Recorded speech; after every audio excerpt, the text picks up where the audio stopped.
आपलं दैवत शिवछत्रपती महाराजांच्या चरणी आदरांजली अर्पित करून आदरणीय स्वर्गीय दिगंबररावजी पागल मामांच्या चरणी आदरांजली वाहून आज हा जो हे जे शिबिर मला वाटतं मॅडम करमाळ्यामधलं 9वं शिबिर असेल छत्रपती शिवाजी महाराज महाराजस्व अभियान समाधान शिबिर आपण आज करमाळा तालुक्यामध्ये मांगीमध्ये आयोजित केलेलं आहे। सर्वप्रथम मांगीच्या सर्व ग्रामस्थांच्या वतीने उपस्थित सर्व अधिकारी वर्ग करमाळा मंडळचे सर्व उपस्थित नागरिक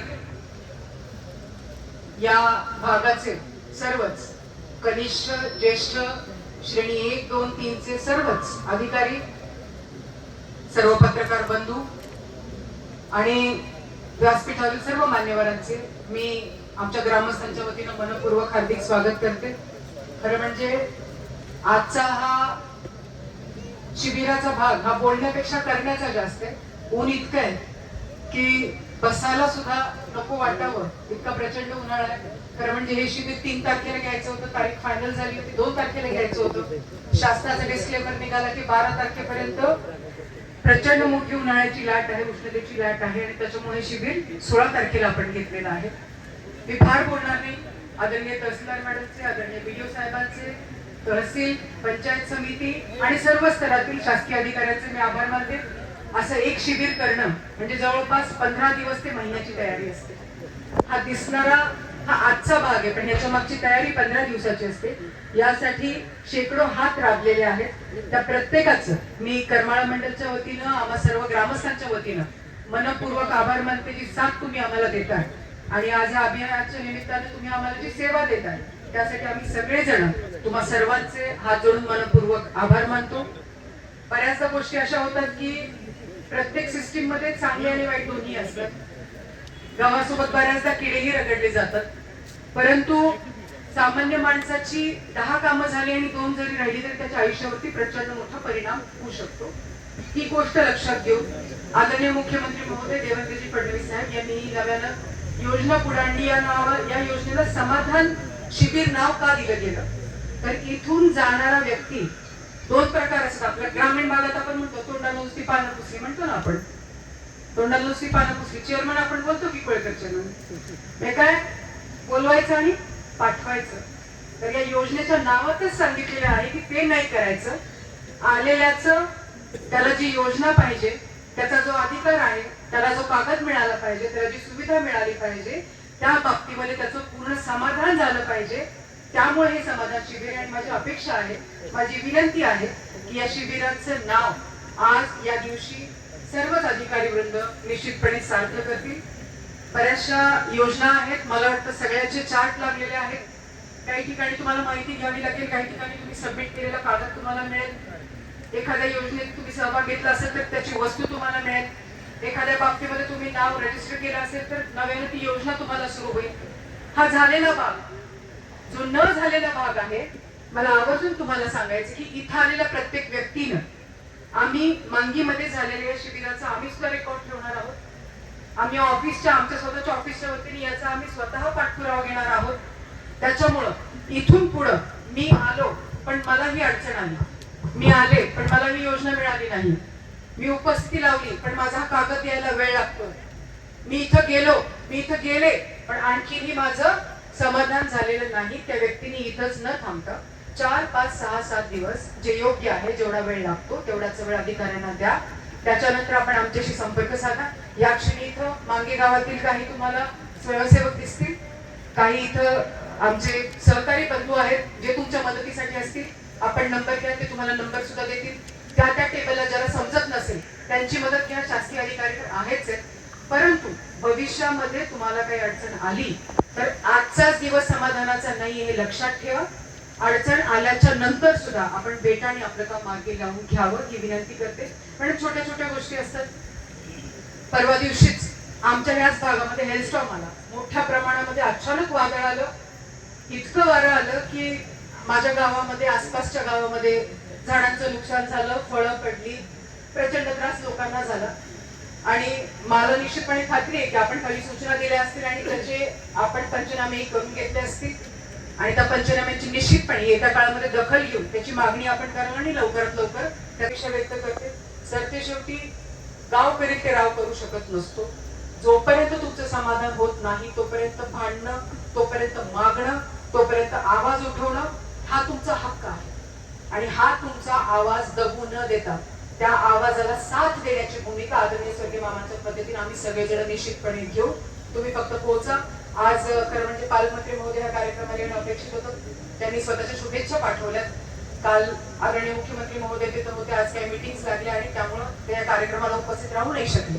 परंतु त्यांनी शुभेच्छांसह हाही निरोप पाठवलेला आहे की करमाळा तालुक्यातल्या कुठल्याही कामाला लहान न समजता इथल्या प्रत्येक योजनेला, इथल्या प्रत्येक कामाला, इथल्या प्रत्येक अडचणीला तुमचा पालकमंत्री म्हणून मी कटिबद्ध आहे, मी तुमच्या सोबत आहे, अशा प्रकारचं सुद्धा आवाहन आदरणीय पालकमंत्र्यांनी केलेलं आहे. मी असेल, दिग्विजय बागल असतील, आमचे सगळे सहकारी असतील, आम्ही निश्चितपणे आपल्या सोबत आहोत. योजनेचा लाभ घ्यावा. अलगट पाण्याची सोय पलीकडे केलेली आहे. महिलांच्या आणि पुरुषांच्या शौचालयाची सोय आहे. दिवसभर उन्हाळा खूप आहे. कामाच्या गडबडीमध्ये पाणी प्यायचं विसरू नका.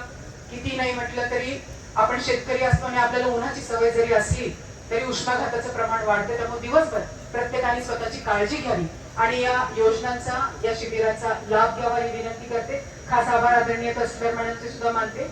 आपण एक म्हणतो की आउट ऑफ वे जाऊन म्हणजे जास्त प्रयत्न करून इथं जास्तीत जास्त योजना आणण्याचं काम त्यांनी आणि त्यांच्या सहकार्यांनी केलं. पंचायत समितीच्या आमच्या सगळ्या सहकार्यांनी केलं. त्याबद्दल त्यांचे आभार मानते. आणि आम्ही अपेक्षा अधिकाऱ्यांकडूनच करणार. कधीतरी असंही होईल की आम्ही एखादी गोष्ट समाधान न झाल्यामुळे चिडून बोलू. आम्ही तुम्हालाच बोलणार, तुम्ही आम्हालाच बोलणार. याचा अर्थ एखाद्या नागरिकाने जर तुमच्याकडे तशी मागणी मांडली तर त्याला तक्रार न समजता ती त्याची अपेक्षा शिबिराचं आयोजन केलेलं आहे. यावेळी ग्रामस्थांच्या वतीनं आपलं अनोखं बैलगाडीचं स्वागत करण्यात आलं. काय मला असं वाटतं की मागीमध्ये हे जे छत्रपती शिवाजी महाराजस्व अभियान याच्या अंतर्गत समाधान शिबिर आयोजित केलं गेलं. यामध्ये साधारणतः करमाळा मंडळ आणि आसपासच्या गावांच्या बऱ्याचशा योजना, त्यांचे लाभ, दाखले मिळणं आणि अडचणींचं समाधान रस्त्यांपासून सगळ्याच या बाबतीमध्ये तहसील कार्यालय करमाळाच्या वतीनं हे शिबिर आयोजित करण्यात आलं. आमच्या गावकऱ्यांना त्याचं कौतुक आहे, त्याचा आनंद आहे. आणि नुकतंच आदरणीय पंतप्रधान नरेंद्रजी मोदी साहेबांनी एक सूचना दिली की जितकं शक्य आहे तितकं इंधन तुम्ही कमी वापरा. मांगी हे गाव प्रत्येक बाबतीमध्ये थोडासा पुढाकार घेणार आहे, चांगल्या बाबतीमध्ये, आणि त्याचा विचार करत आम्ही त्या पद्धतीनं गावामध्ये यावं असं गावाची इच्छा होती. तहसीलदार मॅडम ती येत होत्या, त्याचे सगळे सहकारी ते येत होते आणि पाहुण्यांचं, त्या पाहुण्याने त्याची जबाबदारीच आहे तालुक्यात, कारण त्याचं स्वागत करण्याची हेतू हा एक प्रयत्न मग या शिबिराच्या माध्यमातून निव्वळ दाखले आणि उतारे याच्या व्यतिरिक्त देखील इतर लाभार्थींच्या, प्रातिनिधिक लाभार्थ्यांचे देखील प्रमाणपत्र वाटप करण्यात आले. तालुक्यातील मला वाटतं हा पहिलाच शिबिर इथं आज इतक्या प्रमाणावर ह्या योजनाचं प्रातिनिधिक स्वरूपात देण्यात आलं असेल. त्याबद्दल खरं सांगायचं तर फक्त दाखले आणि दाखले किंवा रेशन कार्ड यापुरतं शिबिर मर्यादित आम्हाला पहिल्यापासूनच ठेवायचं नव्हतं. तुम्ही बघितलं असेल 2 दिवसापूर्वी म्हैस मयत झालेली होती, त्याचा सुद्धा आपण लाभ 37,500 रुपयाचा लाभ आपण इथं शेतकऱ्याला दिलेला आहे. आणि सगळ्यात महत्त्वाचं की समाधान करणं, मग ते EKYC असेल, लाडकी बहीण योजनेचे त्यांचे प्रश्न असतील, रस्त्याचे प्रश्न असतील, पुन्हा म्हणलं तर जनावरांच्या बाबतीतले प्रश्न असतील, शेतकऱ्यांच्या बाबतीतले प्रश्न असतील, त्या सर्व प्रश्नांची उत्तरं आणि समाधान करण्याचा प्रयत्न आम्ही इथं केला. आणि त्याच पद्धतीनं आम्ही करणार होतो, म्हणून ह्या शिबिराला प्रचंड प्रतिसाद मिळाला. मी मगाशीच सांगितलं की माननीय दिदींच्या रूपाने पण आम्हाला खूप मदत झाली आणि त्याचा हे आपण फलित म्हणू की शिबिर एक मोठ्या प्रमाणात, चांगल्या प्रमाणात आपलं चालू आहे. साधारण तालुक्यामध्ये एकूण किती शिबिर आत्तापर्यंत 9 शिबिरं झाली. हे 9वं शिबिर आहे आणि सगळ्यात चांगल्या प्रतिसादाचं शिबिर हेच आहे असं म्हटलं तरी काय हरकत नाही. साधारण या 9 शिबिराचा किती लाभार्थ्यांना फायदा? 9 शिबिराचा जवळजवळ 17,000 लाभार्थ्यांना फायदा झालेला आहे. सगळ्या वेगवेगळे लाभ म्हणजे वेगवेगळ्या डिपार्टमेंटचे.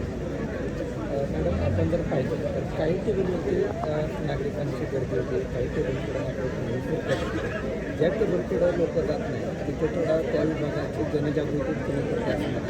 लोकांच्या तर कामं आहेत भरपूर पण तिथं कोणीच येत नाही. म्हणजे आता भूमी अभिलेख जर बघितलं तिथं फक्त अधिकारी बसतात आणि त्यांच्याबरोबर करणारे प्रचंड असतात. त्या पलीकडे म्हणजे अवेअरनेस थोडासा